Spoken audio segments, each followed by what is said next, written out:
them a few more minutes. We'll start at 1:05. Let me just do a tech check for the presenters if you're here. Ryan Dinaran, are you here? For Ryan. Hello, good afternoon. Yes, Sir Orville. Thank you, sir. Check lang natin yung audio ng mga participants. Okay, Paul, Sir Paul Nuval. Yes, some difficulty. I'm not sure if he can join us this afternoon, sir. All right, sir. So yung questions po ay direct natin kay Sir Ryan. Okay. For the other presentation, let me check.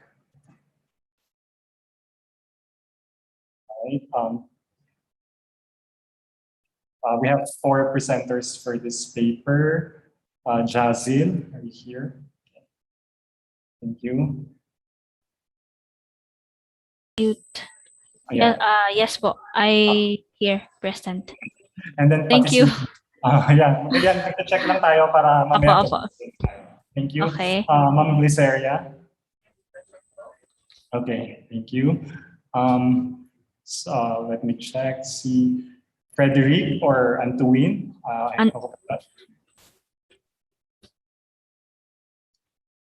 Tama po ba yung pronunciation ka sa names nila? Andito ba sila, sir? Antuin. Antoine. Okay. Antoine. And then yung isa, Frederic. Okay. Opo. Okay, yeah, thank you. Okay. How do you pronounce the last name? Antoine? Logrand. Their university is... Familiar po ba kayo sa university nila? How do you say this? Louvain.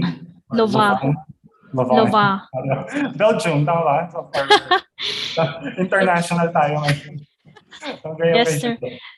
It's French, kaya ano? French. It's French. But this university is based in... Belgium, sir. Belgium. Okay. Yes, sir. Okay, thank you. So yes, start tayo shortly. Thank you. Yes, sir. Okay.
Hello.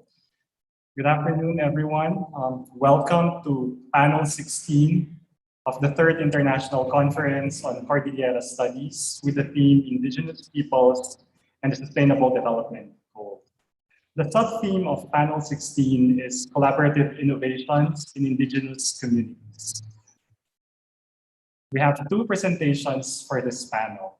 And before I introduce the presenters, let me just start with a brief introduction of myself and the reminders for this session.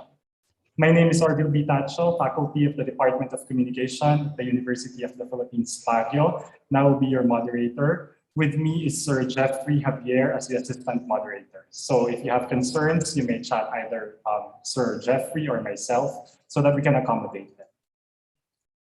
Okay.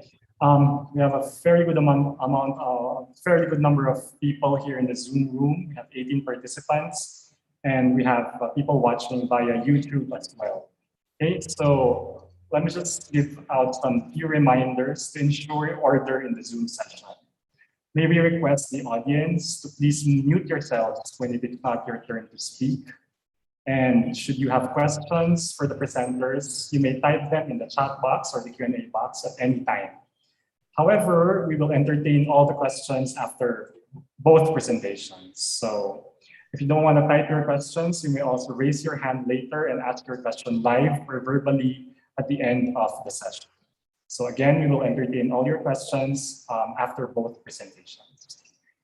Okay, with that being said, let me introduce the first presenters for this session.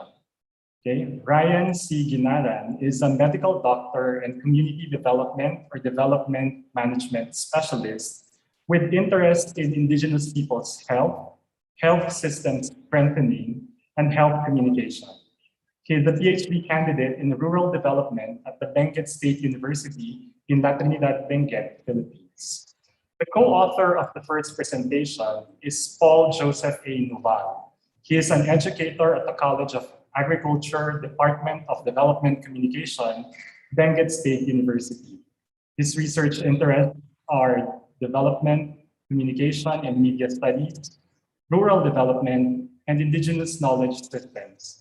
He is a PhD candidate in rural development at the Benguet State University in La Trinidad, Benguet, Philippines. So the title of Ryan and Paul's presentation is Positioning Our Purpose, Communicating Health Through Nutrisquela Community Radio. Sir Jeffrey, may you please play their presentation? Thank you.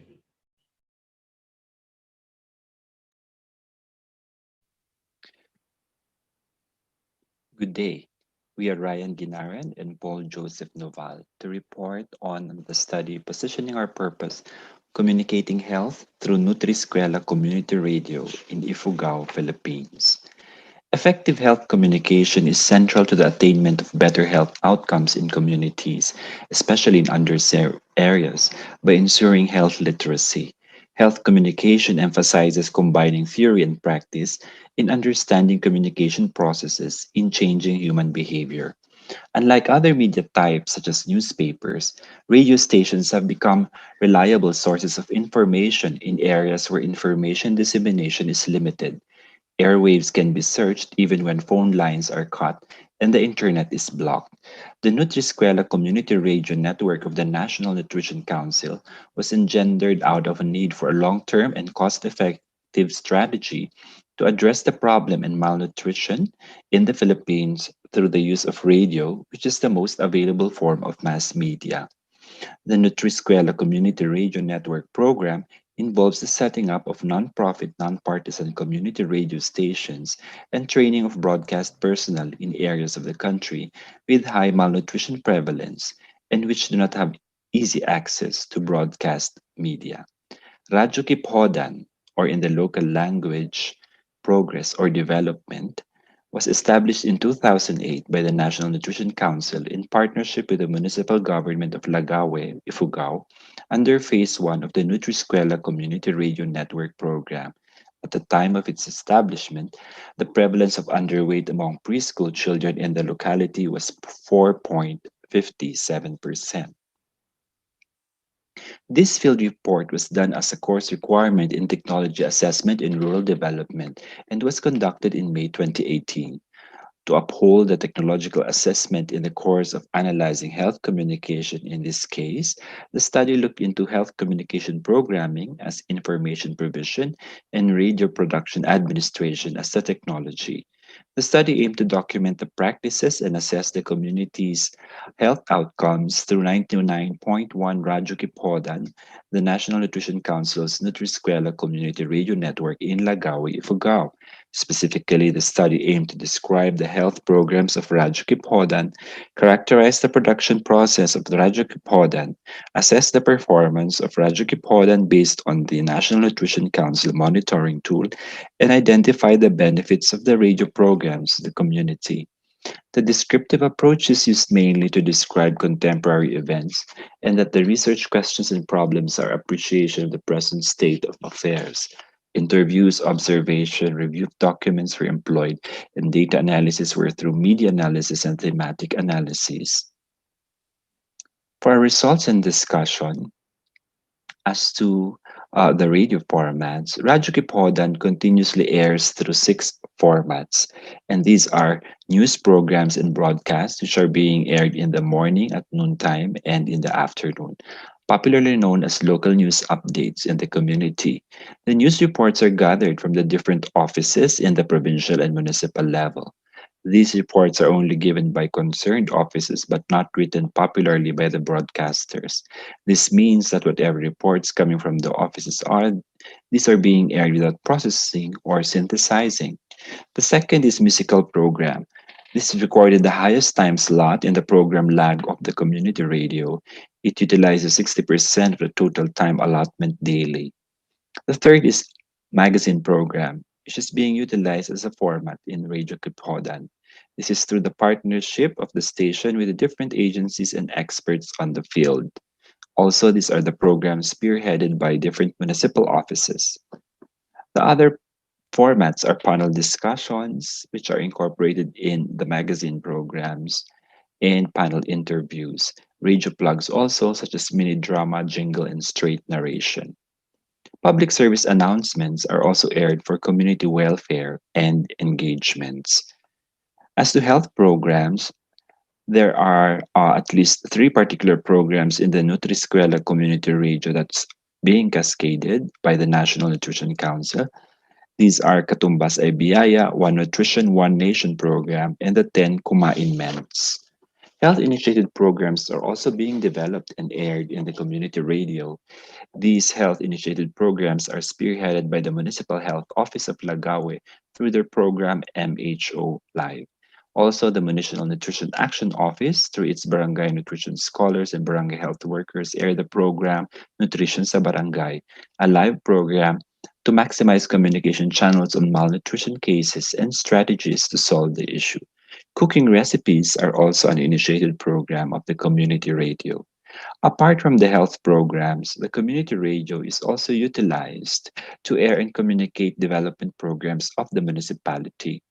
Out of 33 listed programs, 29 of which are issues on peace and order by the Philippine National Police and Bureau of Fire Protection, disaster risk reduction by the provincial and municipal disaster risk reduction councils, youth leadership and empowerment by the POPCOM or the Provincial Population and Sustainable Development Office, government programs, projects, and activities by the LGU and Sangguniang Bayan, employment opportunities by PESO and DTI, education matters by DepEd and TESDA, social welfare and development by the Provincial Social Welfare Development Office and the Municipal Social Welfare Development Office, and religious and spiritual formation by various church sectors. The NNC operational guidelines state that the target programming of the Nutri-Escuela community radio is 60% development programs, while 40% music and entertainment programs. In the case of Radyo Kipodan, they operate from 5:30 a.m. to 8 p.m. daily, which has then a total of 101 hours and 30 minutes per week. This means that 60% should be dedicated for development programs, or 60 hours and 54 minutes, while 40 hours and 36 minutes should be for music and entertainment. However, through the analysis of the program log of Radyo Kipodan, it was found out that only 44 hours and 30 minutes, or 44%, is dedicated for development programs, and 62.8 hours and 18 minutes are allotted for the music and entertainment. This gives programming in high, this gives the programming higher time allotment for music, contrary to what NNC is targeting. Of the total hours per week, only 8 hours and 30 minutes, equivalent to 8%, is dedicated for health and nutrition programs. In the assessment of the production process, the study made use of tabing and osala as the basis of participatory communication in the development of community radio programs and the P process in the development of health communication campaign. So the planning phase of the Radyo Kipodan is being upheld during the consultative meetings with the Community Radio Council. However, during the CRC, they only discuss the involvement of resource persons in the airing and discussion and production of the radio programs. Other notable facts about the planning process is that it's centralized to the top management, such as the CRC and the radio staff. There's also a lack of grounding and research, such as situational analysis and strategic design, to target the information needs of the community. Further, the study found out that invited resource speakers have the independence to decide on what radio format they will be using during the programming. As to the production process, the invited resource speakers have the decision on the format to follow, communication flow, styles in airing, content of the topic, and delivery of the topic. And these resource speakers are mostly heads of offices or representatives from municipal health offices or agricultural health offices or environment, tourism, and disaster and other offices. Anchors and speakers broadcast in the absence of message outline, script outline, and module then. As to evaluation, Rajakipodan it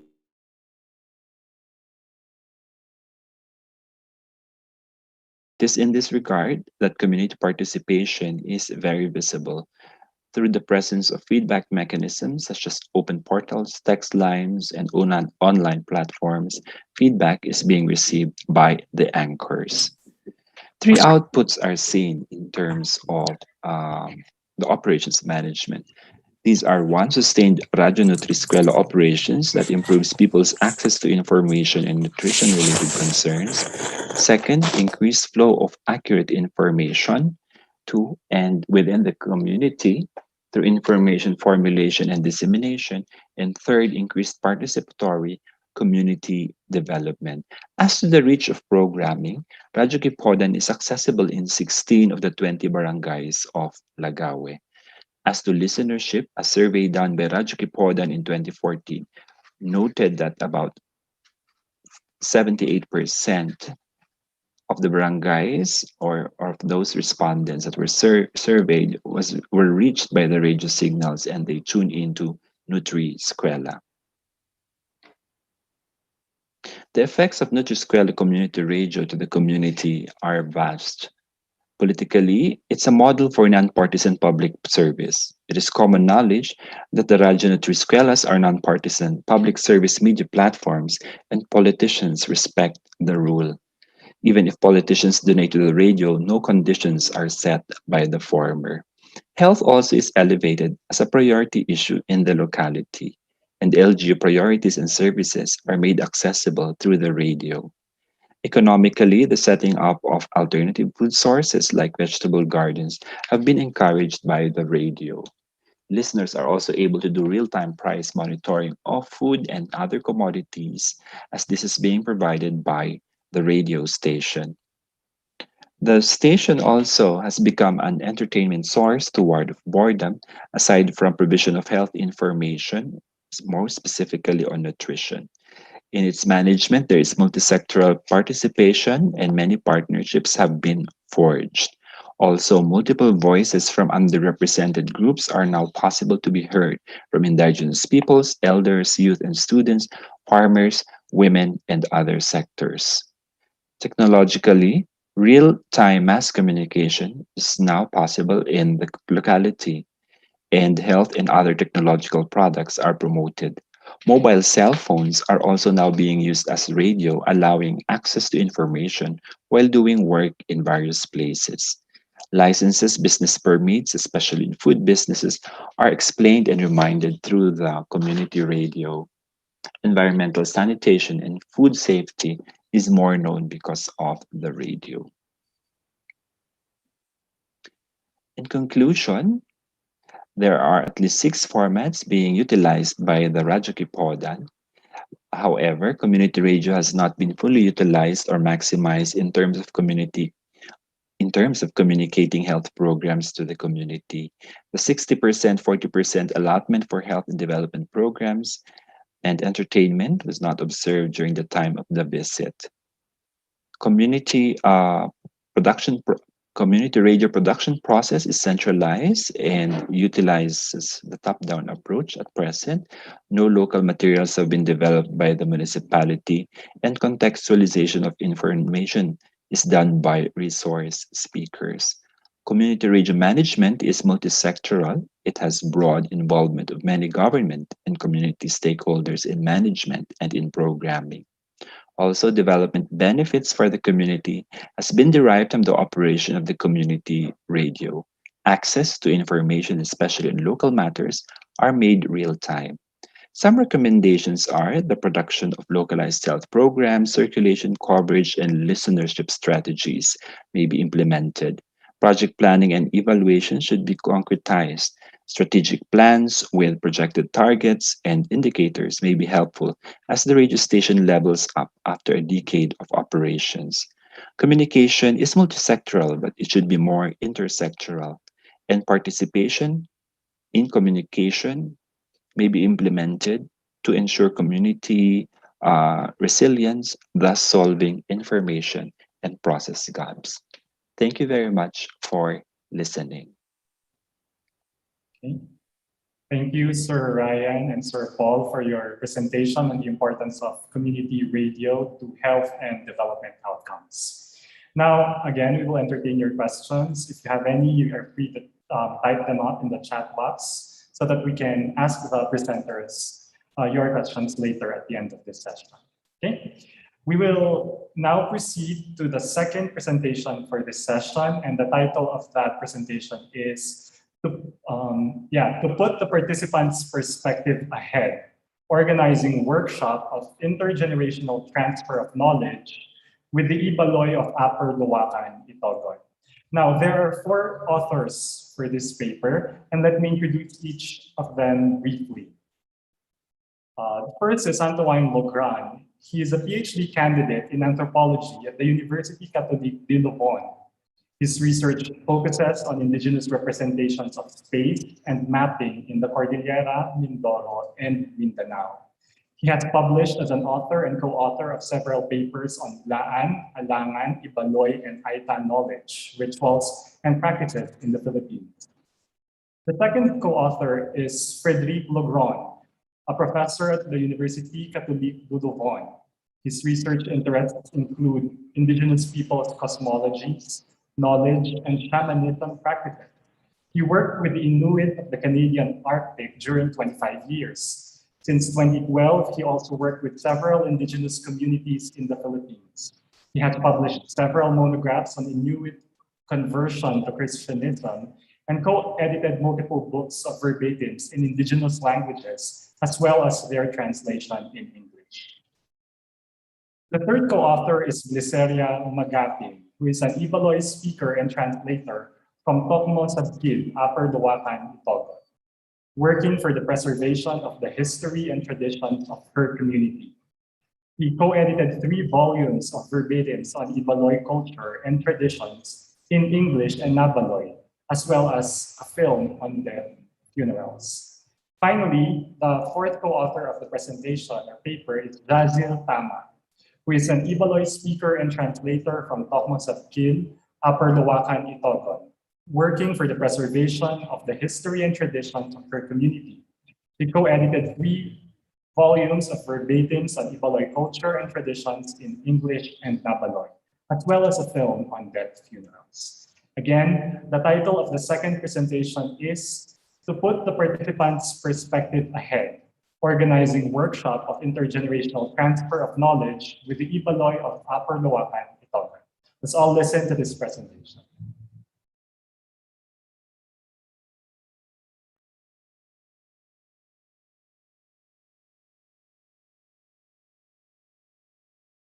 This paper explores the methodology that we developed as a collaborative team composed by 2 anthropologists, Antoine Logrand and myself, Frédéric Logrand, and 2 Ibaloy speakers who became, in the process, anthropologists themselves, within their own community. We argue that such collaborative work is rich for ethnography and useful for any research. It creates a new dynamic for joint research with indigenous people and foreigners in a very original and, we believe, very fruitful perspective. The activities took place in 2017, 2018, and 2019. They were recorded, then published in Nabaloy, and translated into English for a total of 6 books in the 2 languages.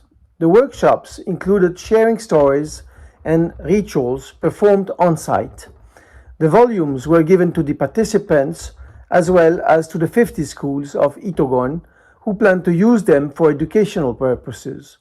The event was also featured by an article of the 2019 International Year of Indigenous Languages in the Philippines. The Ibaloy of Luacan inhabit a barangay of Itogon in the southern portion of the province of Benguet, which is next to Baguio City.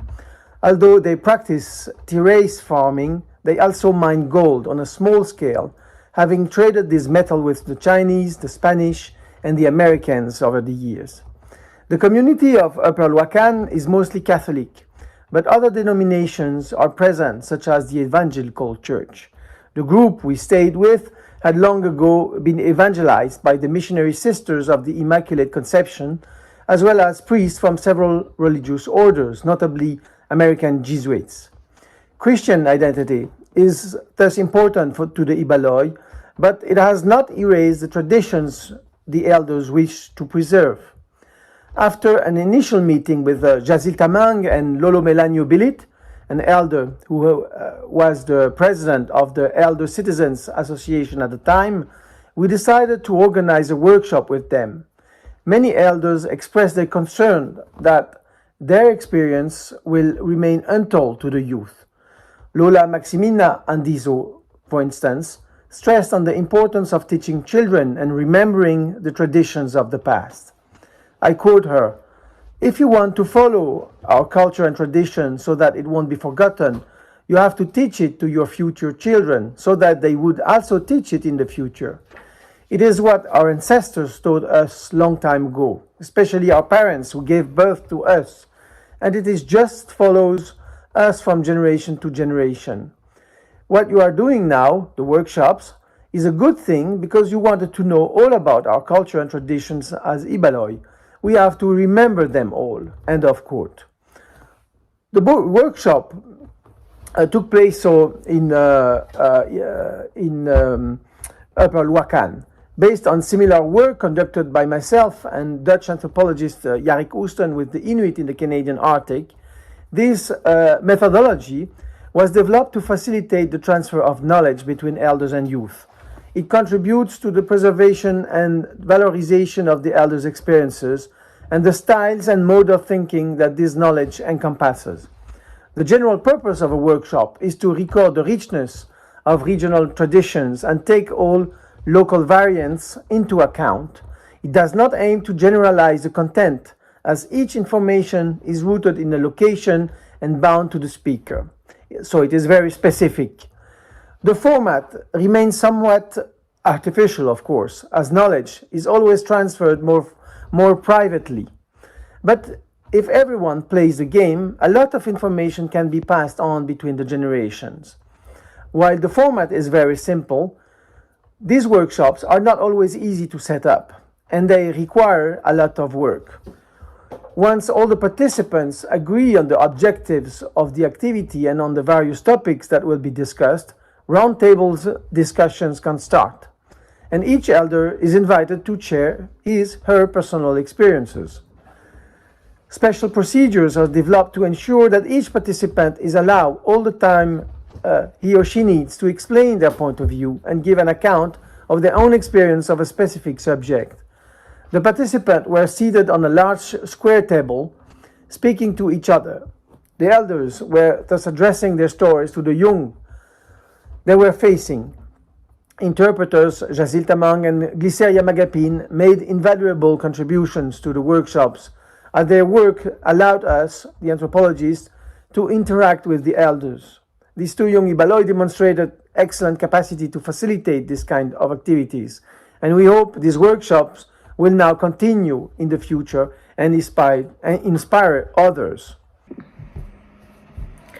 For each session on a topic, various roundtables are proposed in which all the participants can present their views or ask questions. Often, participants limit themselves to short comments or inquiries for more information. After each round, more extensive discussion can occur which also continues outside of the workshop. All the sessions are video recorded to facilitate transcription and preserve the participants' words. During the sessions, the young participants, as well as the facilitators, ask questions hoping to trigger the elders' memories or develop a few points of interest. The information can by no means result in linear narratives.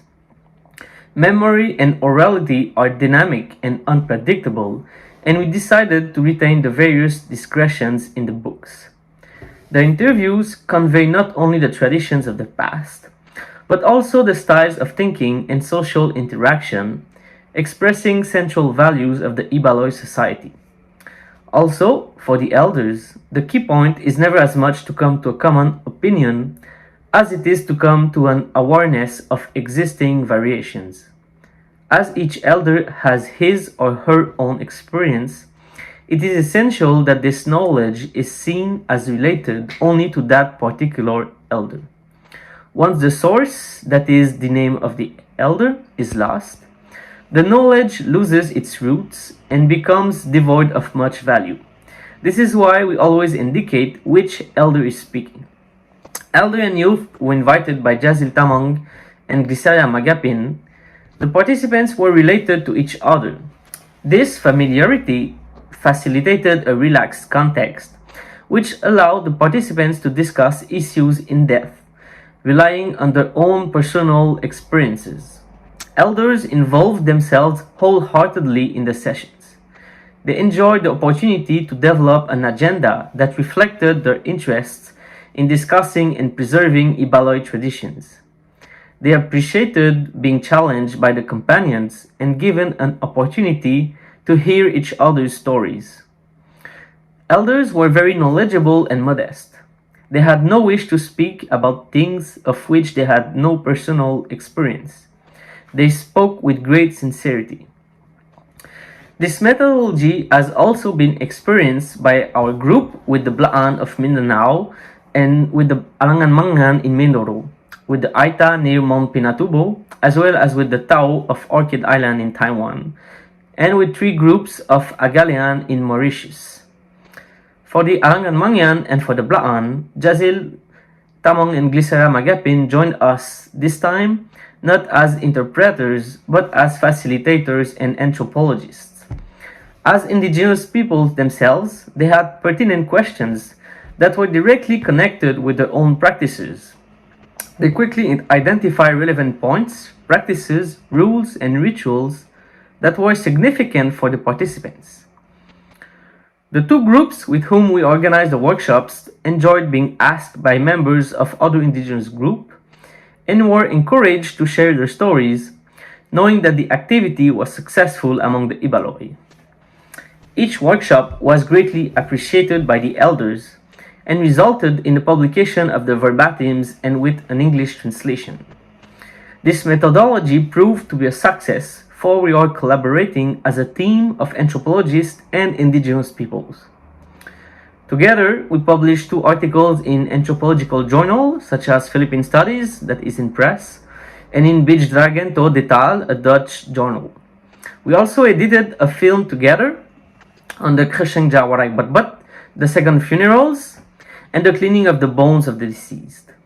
We invited Jazil Tamang and Glisaya Magapin to Belgium so they could present their work and their own traditions to scholars and students who greatly enjoyed listening to these Ibaloi anthropologists. We believe that this close collaboration with indigenous peoples is key in doing research.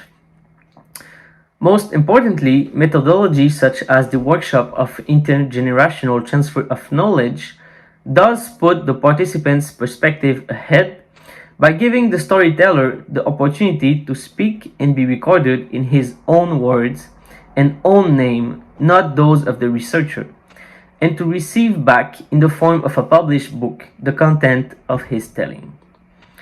The elders and youth who participated in the discussions all agreed that the words and the names would be published in academic work.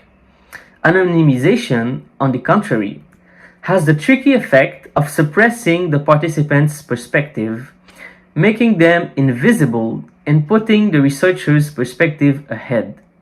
It is the antipode of our methodology, which valorized the local perspective. In fact, the elders emphasized on the importance of stating the name and locality of the speaker, as each person has a different experience, acknowledging that knowledge is not abstract but connected to a localized context and vary from one family to another. Participants declared that performing rituals together, eating the same food, was a mark of common trust. In fact, after each workshop, the proper rituals were performed, and several pigs, hen, and rooster were slaughtered and eaten by the group. The workshop took place in the senior citizens' house. The sessions took place during the day, and the elders appreciated the roundtable format very much. New elders often joined the group over the course of the activity of their own will and interest, though their participation was not planned.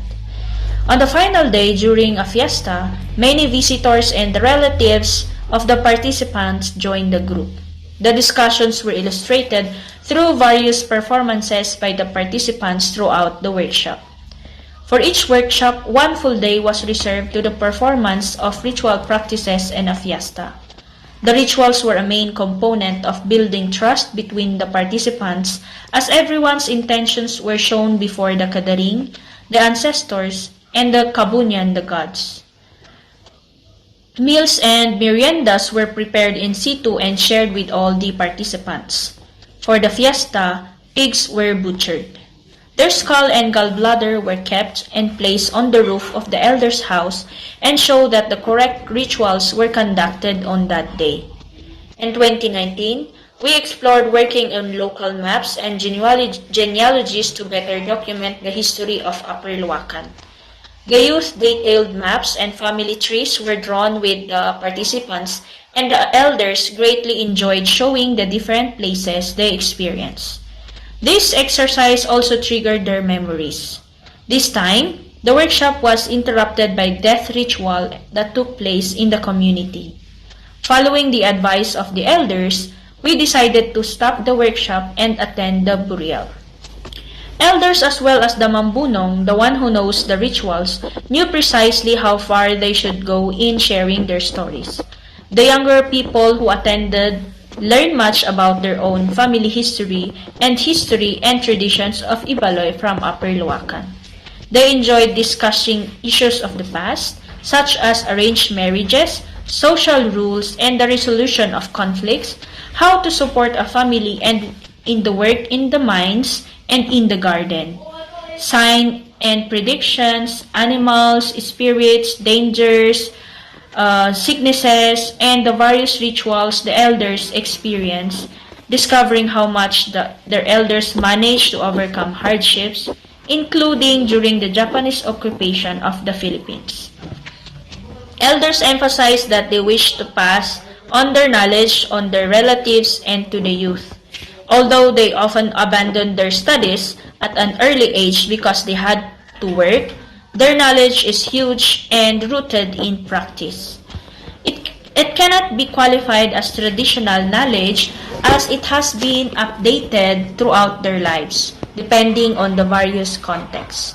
Their knowledge is not abstract but connected to the context and clearly future-oriented, intended to give perspective to younger generations so that they can be better equipped to face contemporary challenges. In the mines or in their oma, their gardens, elders develop many skills, and we are grateful to them for sharing their knowledge and practices. Obviously, only a very small part of their knowledge can be found in the books. Nonetheless, the volumes provide access to a rich body of information as well as to the context of their production. But even more so, the workshops create a new dynamic for joint research by Ibaloy and foreigners in an original and, we believe, a very fruitful perspective. Participants' questions triggered memories for the elders. Their experiences came to life again and have proven to be of great value to the younger generations. Readers will also notice that the elders are always very precise in their testimonies and indicate their sources carefully. The variety of their descriptions shows how much Ibaloy traditions vary from one place to another. It is also clear that many rituals have changed and that the past traditions are not always maintained. Yet, many rituals have kept their meaning and functions. The elders appreciated this approach and agreed to move on. To make sure that the elders would be comfortable in sharing their stories, Jasil Tamang added that, "If you tell us all you know, it is better for us. But if you say that there are things that are not allowed to be discussed or to be shared, we will take this into account." In some places, like in Mindoro, where we went to organize a workshop, a few things that we were told to us were not supposed to be shared.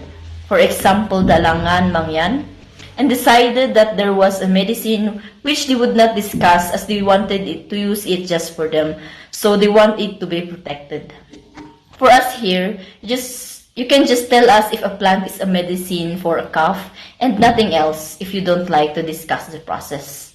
Whenever it is necessary, you can just tell us the information it is not supposed to be shared. Just like that. If you don't like to share certain information, just say so.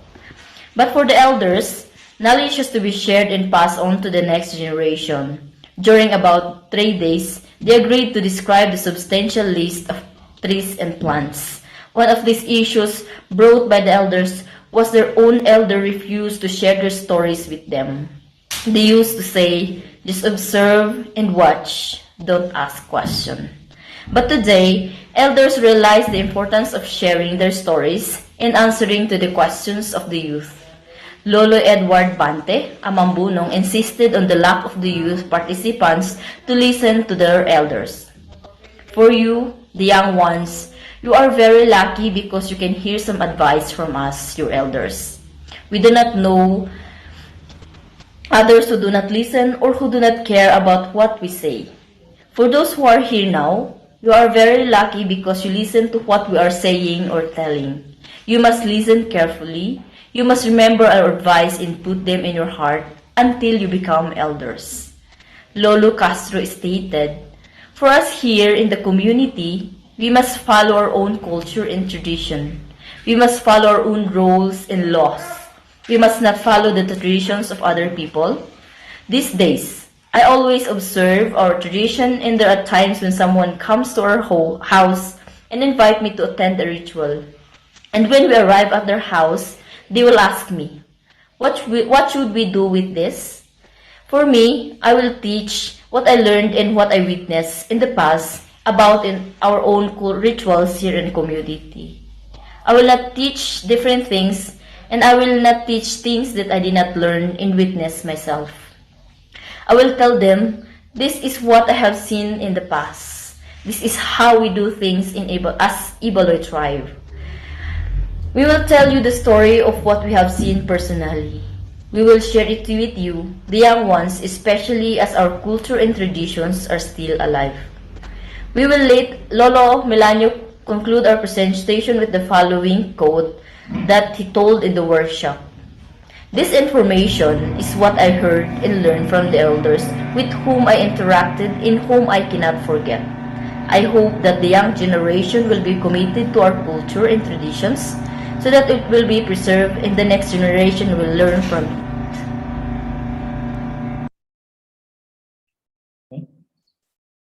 Thank you to the collaborative team of Antoine, Frederic, Liceria, Jazil for sharing the results of the study.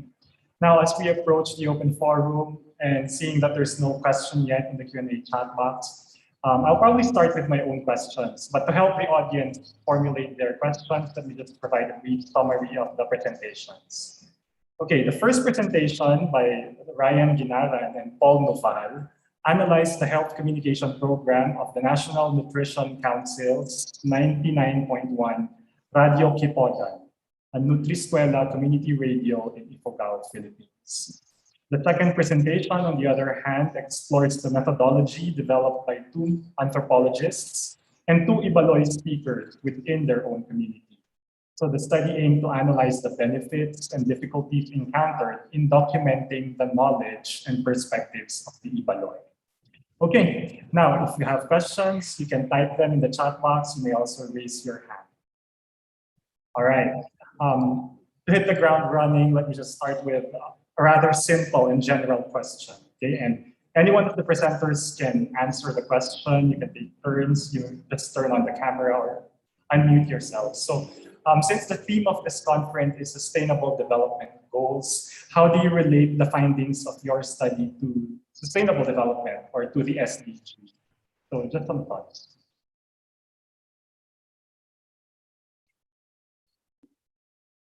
We can probably start with Sir Ryan.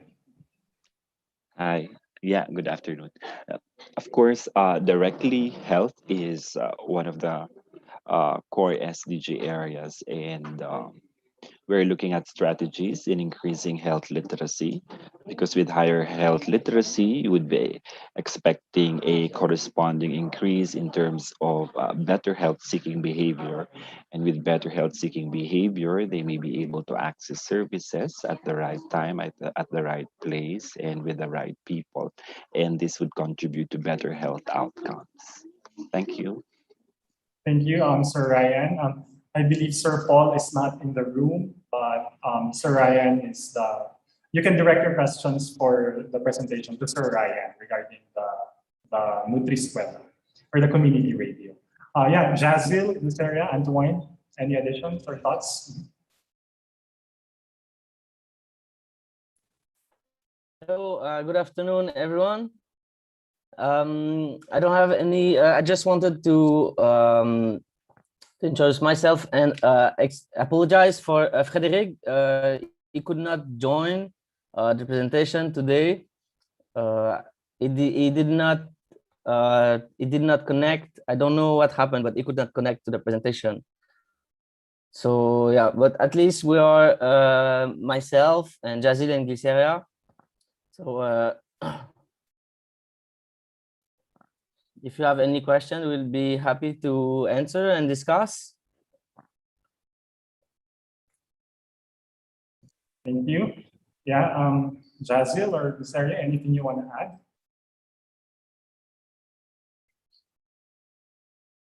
Okay, that's fine. That's fine if we don't have other questions. So yeah, the reason why we asked like how to relate that study to sustainable development goals is for this session is also about collaborative efforts within Indigenous communities and ensuring that continuity. Like in the case of the paper of Antoine, Frederic, and Glyceria, Jazil, they're talking about how the continuity of this Indigenous knowledge and practices. All right, so now I have another question since we don't have any question from the chat box or from the audience yet. Okay, your studies have shown success, at least on some level, at some point, with in terms of Radio Kipodon's engagement with the community, in terms of how the workshops probably achieved the outcomes that you wanted to achieve to begin with. So my question is rather for the young scholars in the room, right? So there are junior scholars here and who want to probably do the same studies that you conducted. So my question is, what are the limitations of your studies? And do you have recommendations for addressing these limitations? So in essence, just to put it simply, like what can researchers who are interested in pursuing the same topics that you did, what can they explore further? I think we all have different answers because of our different background and experience. So maybe I could start by giving an answer, and then my colleagues can also share about their own experience. Maybe from the academic level, it's important for junior scholars to mix methodologies when they conduct research, and to just not abide by one rule or one methodology. For instance, I've been doing fieldwork, like long-term fieldwork, among the Ibaloi of Luacan with the Jazil family and this house family as well. So I've stayed there for a long time, learned the language, mingled with the people, participated in rituals, and all the thoughts that were shared in the workshops made other senses as well. as I could relate with what I heard and what I observed. Yeah, and I don't know if you want to share something else, Jazil or Glyceria? Ay, hello everyone. With the workshop we conducted in our place, there are many young ones who are not well informed or about our culture and our tradition now, because they were more on gadgets now, so probably that's one of the problem in our place right now. So we tried to conduct this workshop for us to record the ideas, knowledge of elders in our community. So we will have our own uh, uh, how do you call that one, book as a reference in the future. So I think that's it. And I think a good thing about these books is that each authors, the elders are named, so we know where the knowledge comes from, which village, which region. And I think that's a very important part of our epistemology. We don't want to generalize the knowledge or say everyone of this region do it like that way. No, what we want to do is to show that there are many variations at local levels, and we want to put the participants' perspective ahead the local speakers. So I think it's a very important thing that we would like to emphasize today, especially for the junior researchers and students, to not go into generalizations. I think that's something that this methodology help with. Thank you, Antoine. Glyceria, Sir Ryan. Yeah, do you want to add anything? Okay. Yeah, Sir Ryan. Yeah. As a message for our young scholars as well as students. Now, one model of the NutriSQL is actually SUC based.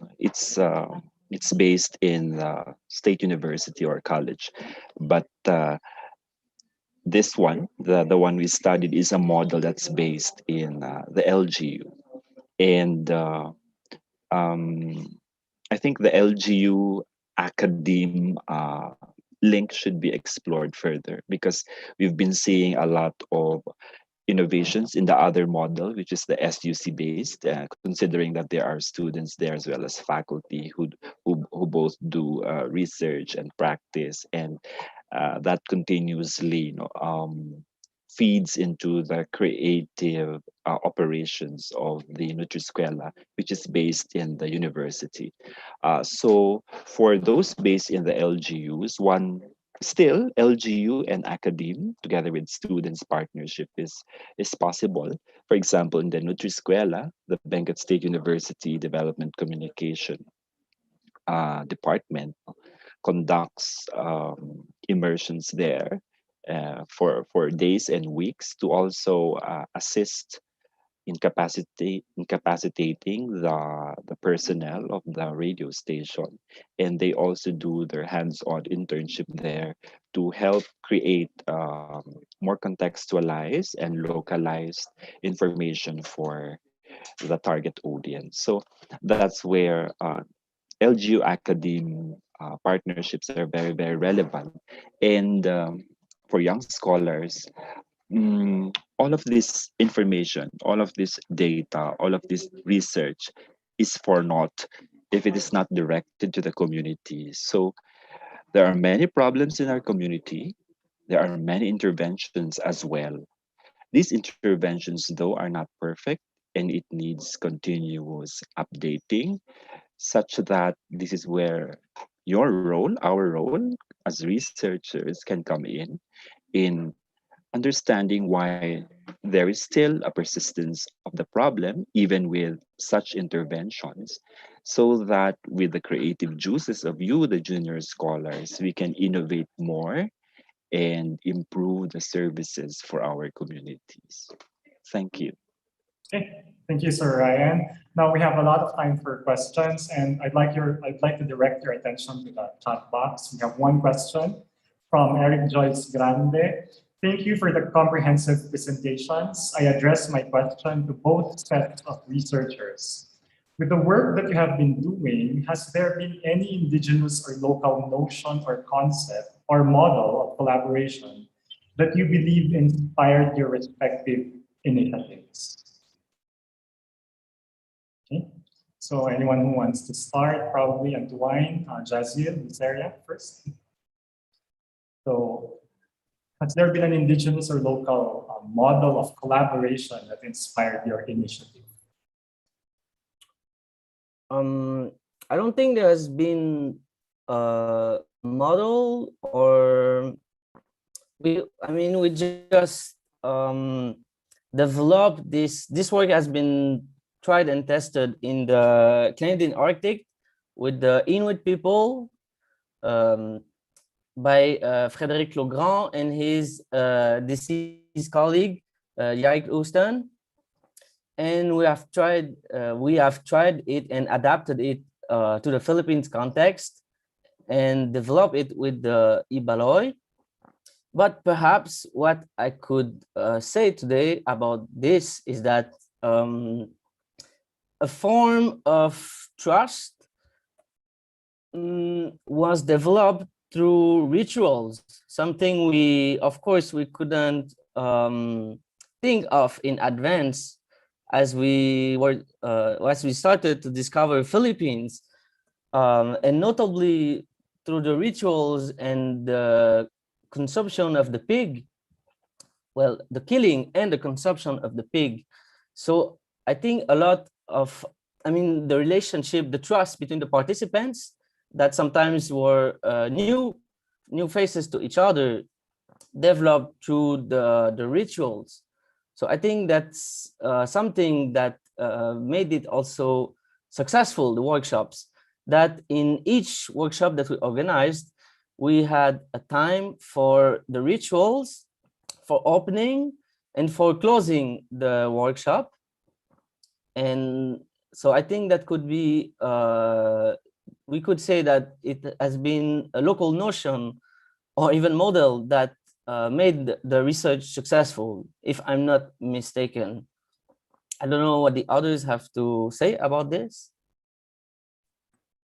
In addition to Antoine, what we did when we started our workshop is we first wrote letters to our elders and to our LGU, of course, so that they will be informed that a workshop would take place in the community. So we asked the elders first if they want this kind of workshop. So they were very excited actually in the first when we told them that there would be workshop like this that we are planning to do in the future. So we started this workshop in year 2017, but our collaboration started 2016 and 2017. So I think because we are part of the community, the elders easily trusted us. So that's maybe that's the because of collaboration. So that's why our workshop was made successfully. Thank you. Thank you, Jazil. This area, Sir Ryan, among this area, Sir Ryan, anything to add? Okay, I believe, okay, that's it. Okay, Sir Ryan, go ahead. Yeah. So on local notion or concepts or models of a collaboration. No? Let me say that there are local notions of collaboration, and that is very much evident also in the way the radio station was operated, because this is a non-partisan as well as partnership-based project, no, between a national government agency, an LGU, and the LGU can only depend on its constituents and its people. So partnership was really seen here. The collaboration was really seen here, and of course, the concept of teamwork or collaboration in Ifugao is known as badang or batchang, no?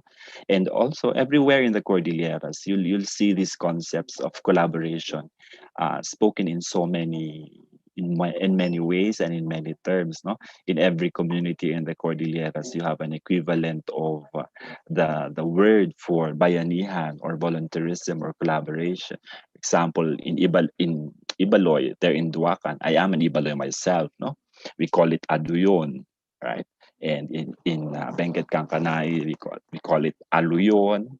In Kalanguya, we call it dinada. A lot of other groups would say it's kinata, inatang, og-og-for, og-ogbo, tagnawa, binulig, abuyog, kumon, ulo, bataris, galatis, gama, langay, saranay. All of these terms are pertaining to collaboration. And perhaps a contribution that young scholars can make is try to identify how these models of collaboration in each specific area, as the other group has been mentioning, how it has evolved over time, and what these terms of collaboration mean for everyone. What conditions, because these scenarios and instances of collaboration or teamwork or bayanihan are very situational in nature. And across time, it has been evolving. The meanings also and applications have been changing. And this is something that we can empirically drill down into as young researchers. How specifically these modes of collaboration evolve, and in what situation, in what conditions, in what applications. Thank you. Okay, thank you. So I hope we're learning a lot from this session. We're getting tips and advice from the researchers themselves. So I hope that answers your question, Sir Eric. And let me just read the comment of Sir Eric here. I asked about the indigenous or local concept or notion of collaboration, because when researchers engage in the same with an indigenous community, researchers must deliberately revisit and articulate or re-articulate their epistemologies, ontologies, and methodologies. We definitely agree with this point, and well taken, point well taken, sir. Now we have two other questions. One is in the Q&A chat box from Karin Bangkoy, and we'll reserve that for later. For now, I'll accommodate the question of Jersky Duria, who has been raising his hand since earlier. So Jersky, go ahead. Why don't you ask your question live? Hi, sir. Good afternoon. I thought about this because of the role of researchers or academic researchers on doing researches, which was stated by the panelists, both panelists. I just thought about this. Are they integrating in their workshops or collaboration the capacity building, like teaching the IP communities or the elders or even the young on documenting or doing research on themselves? Is there any collaboration or workshop have done like that? Because just like I just remember what Ma'am Victoria Corpus, the Holy Corpus stated, that we should look at the IPs not just as beneficiaries of the research or participant of the research, but we should look at them as partners of research. So I just a thought on that, because just like what Sir Ryan stated, it's the continuity of doing research for young academicians. But at the end of the day, we are capacitating them by doing workshops. Are they integrating such workshop or such collaboration, such as teaching them basic documentation or basic research skills, just like that. I am just wondering po. Thank you. Okay. Anyone who wants to start? And this is more related to the presentation, the second presentation. So, Antuin, Jazil, Seria, go ahead.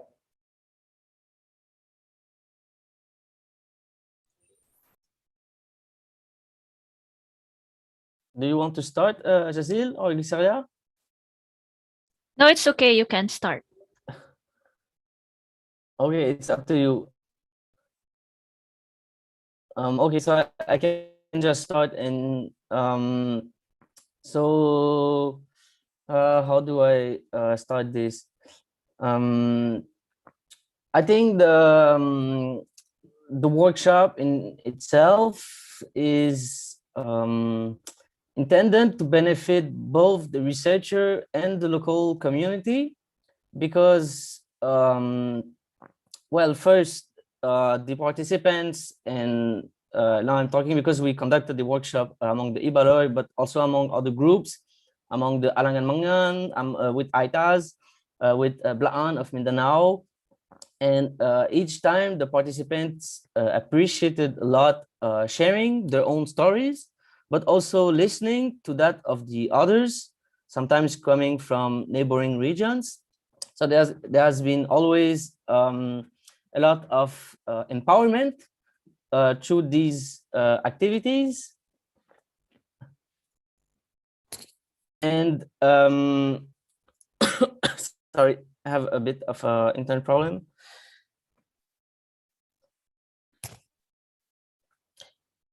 And the results of the workshop were each time published into books that were transcribed in the local language, in Nabaloy, for instance.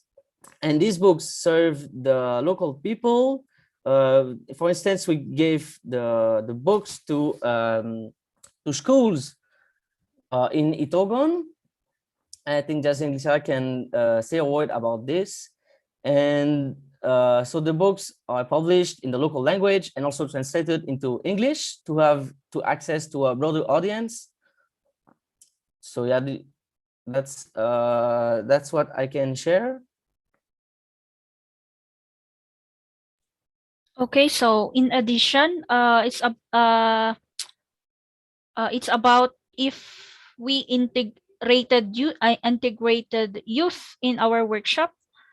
So during our workshop, we did not only invite elders to join the workshop, we also invited youth to join us. So from all the workshops we did, there are few youths because we cannot invite all of them to listen in the workshop. We invited few, so they directly heard all the stories of the elders in our workshop. So we take turns.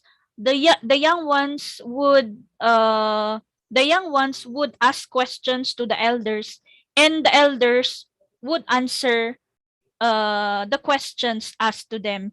Not only the questions they asked, they also initiatively shared all their experiences related to the question. So I think that's about the integration for the youth. Thank you. Yeah, I think Jersey's question is pointing to a very interesting situation, right? Like, how do we make sure that Indigenous peoples are not just beneficiaries of knowledge, which is in itself not a bad thing, but how do we build capacities for them as well? So I think the presenters were able to answer this question to some extent, right? Like we give them the books or what's produced out of these workshops, but at the same time, we train them facilitation skills. They also get to ask the elders questions. So probably before we leave that question, I'd like to ask Sir Ryan if you have anything you'd like to add.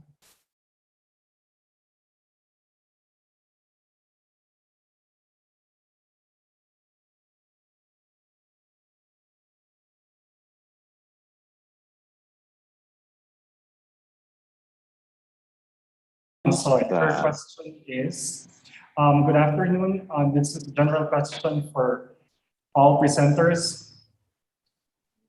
This is from, again, I believe the connection has been lost there somehow. The youth are obviously a vital component in Indigenous collaborative innovations, whether this is about health literacy or passing on cultural heritage. May I ask if there have been aspects of your studies that have revealed why youth do or do not participate or engage in these initiatives? So yeah, the lack of participation from the youth, okay, in these initiatives. Okay, maybe this time we can start with Sir Ryan. Go ahead, please. Okay, hello. Yeah. Our objectives did not touch on that. However, we saw participation of youth leaders as well as IP youth leaders in the radio station. In a sense, they were resource persons, because they were called to share experiences, etc. So they are open. I mean, the radio station is open to youth participation. Although, yeah, some thoughts about why youth participation is not that strong is that, one, if we look at the Community Radio Council, it's not youth dominated. And also what we observed is it's still top down in strategic planning. We need more participation, especially of sectors that are our targets. And yeah, there's still that thought perhaps culturally of more patriarchal, more elderly, more expert leaning in terms of councils and governance bodies. So I guess there should be stronger youth participation, especially from the start, from the formulation of a research or a project, from the planning stage all the way to its evaluation. And that should ensure and create more opportunities for the youth and give them more confidence to participate in both research and projects. Thank you. Okay. Antoine, Jazil, Saria, anything? So how about, as you mentioned earlier, Jazil, right? Like, you cannot invite everyone or all of Yes. all members or part of the youth sector. So yeah, go ahead. With the in the case with our workshop, before the elder, when we listen to the stories of elders before, if we compare it today, before, the elders do not allow children to touch, for example, about our culture, right? So they are not allowed to touch, or they are not allowed to ask the elders why are these things happening in our community. That was before. So if I compare it now, elders are more open. So the young ones actually are there are young ones who are actually interested in listening to elder stories, and there are also young ones who do not want to listen because of other interest. So especially now that we have our gadgets, I think that's the number one no, I don't know if it's number one or most of the problem for the young ones today, why they are not interested in participating or engaging in our workshop or learning about culture and tradition. So that's what I observe. That's what I observe. Thank you. Anything to add? Okay. So yeah, our researchers talked about different factors that contribute to this non-participation. So in terms of interest, in terms of their divided attention because of technology, as Jazzy has pointed out. Now we still have time for questions and Seeing that there's none or no more questions from the chat box, I encourage participants to just raise your hand or to state your question verbally if you would like to. Okay, let me just ask Sir Ryan, okay, because we've talked about these collaborative efforts and we've talked about youth participation. We've also dealt with the transfer of knowledge from the elders to younger members of the community. Let's try to focus on Sir Ryan and Paul's presentation on Radio Kipodan, okay, the community radio. So my question is, how do we make sure that, or how are we sure that the success of, or the health outcomes achieved in the study, or the findings for that matter, can be attributed exclusively to the success of Radio Kipodan?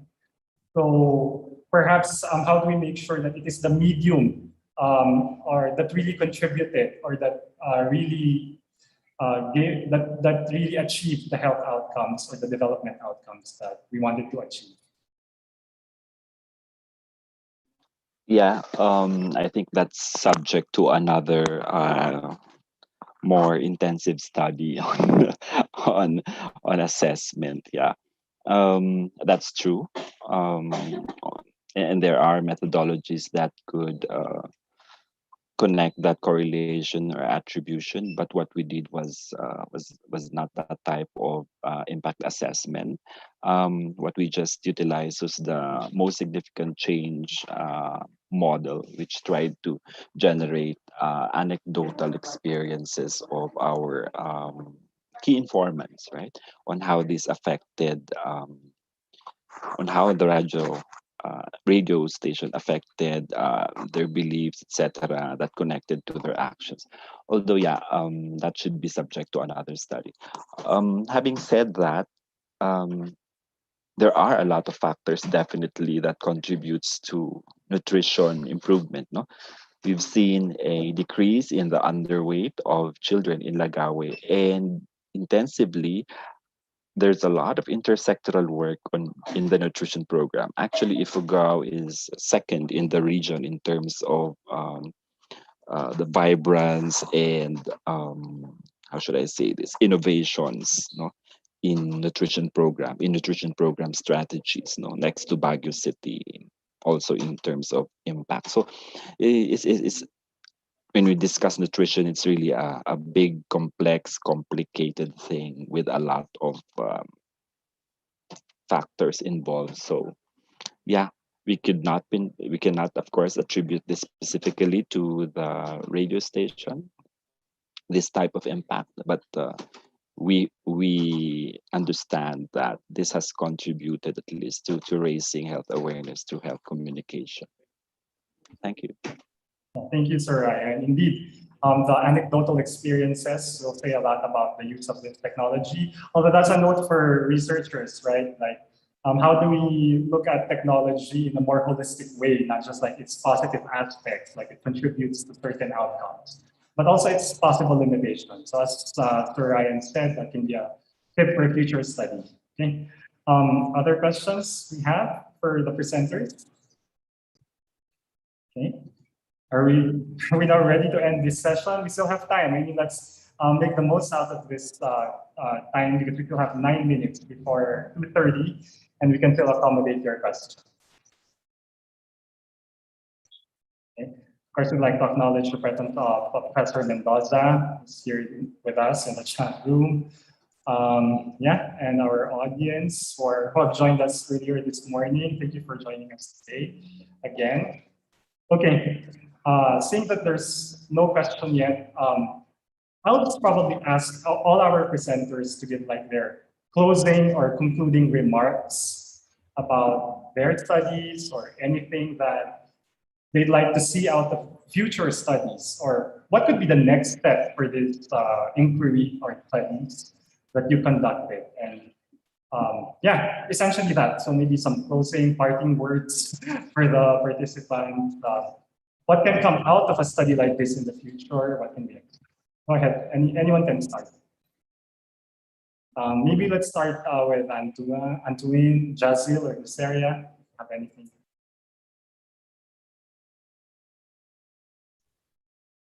Okay. Wait. Sorry.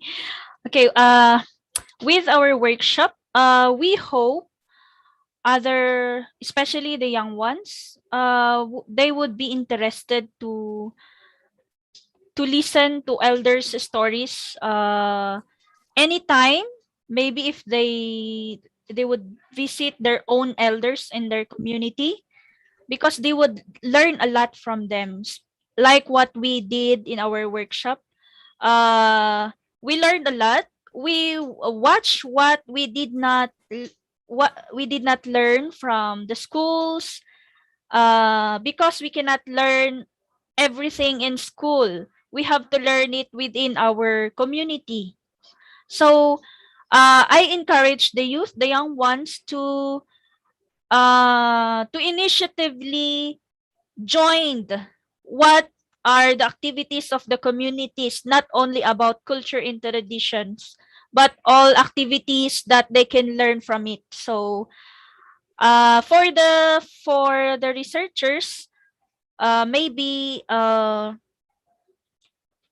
we could look into other things, like how would we invite or encourage the young ones uh to participate, so that uh they would be empowered, or they would have more knowledge.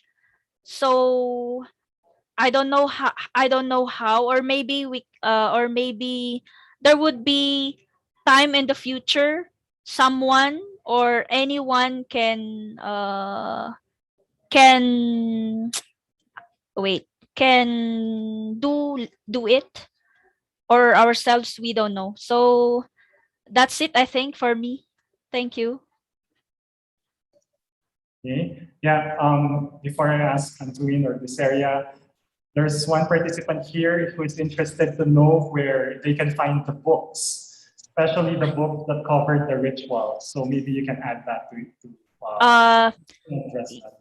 yeah, we have e-copies of the book. So, but you have to download it via WeTransfer. I think Antoine has it, so you can directly message Antoine, or me also. You can direct message me. I can send you the link where you can download it, or the books. I have books, but it's very limited. So we in Itogon, in our municipality, we already distributed one copy each for all elementary and high school. So I don't know if the students read them, but we have books. I have a few books in our place right now. Uh, we can you can borrow it. For example, just message me for the copy. We have both in Ibaloy and English. Okay. I think Sir Antoine also sent a link in the chat box. You can click that Yeah. link. Yeah. Yes, it's the official link of the books, because they were printed in Belgium, and we also had local printing in Baguio, but these were for the schools of Itogon. We have copies here, but the problem is to transport them to the Philippines. And since I'm very doubtful about the opening of the borders anytime soon for foreigners, I have no idea when I will be able to go back to the Philippines. But that is another problem. I think Jazil concluded very well, and I think there's still many works to be done, not only with the Ibaloy, but with many other groups as well. Okay. From this area, you want to say anything? Okay, Sir Ryan, go ahead, please.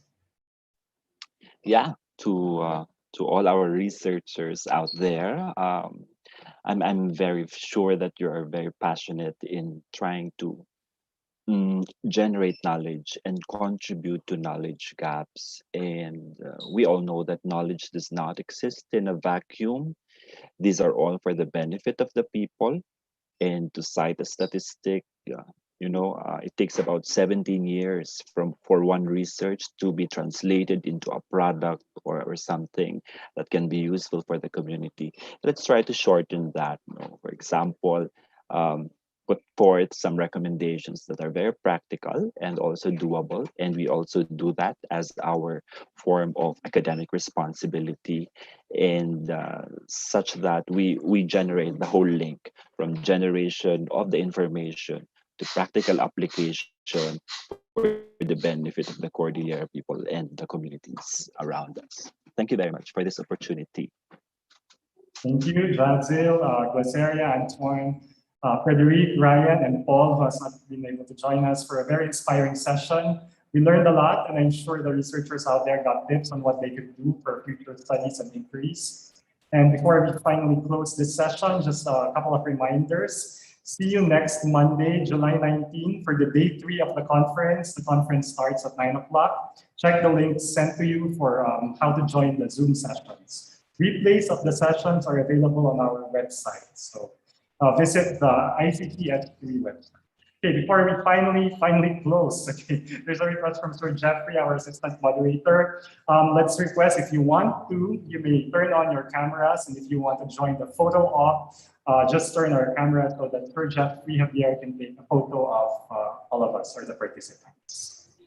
So Sir Jeffrey, just cue us in if you're ready.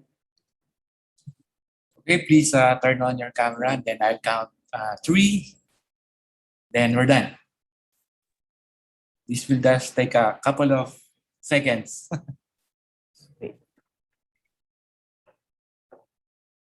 Okay, so any more? So I'll start. 1, 2, 3. Okay, done. Thank you and good afternoon, everyone. I'm Orville, Tatcho, and see you in the future. Bye. Thank you. Thank you.